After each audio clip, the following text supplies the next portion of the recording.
Bir gün Allah Resulü sallallahu aleyhi ve sellem insanlara belə buyurdu. Ey insanlar, gizli şirkdən çəkinin.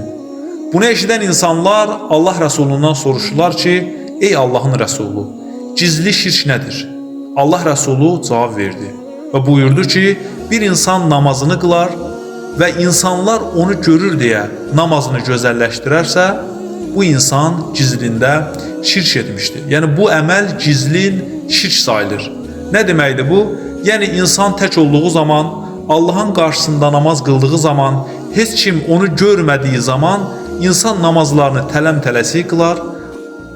Amma elə ki, kimsə onu görür və kimsə onun yanındadır, bu zaman namazlarını gözəlləşdirər, namazlarına bir aramlıq qatarsa, bu insan sanki Allah üçün yox, o insan üçün namaz qılmışdı.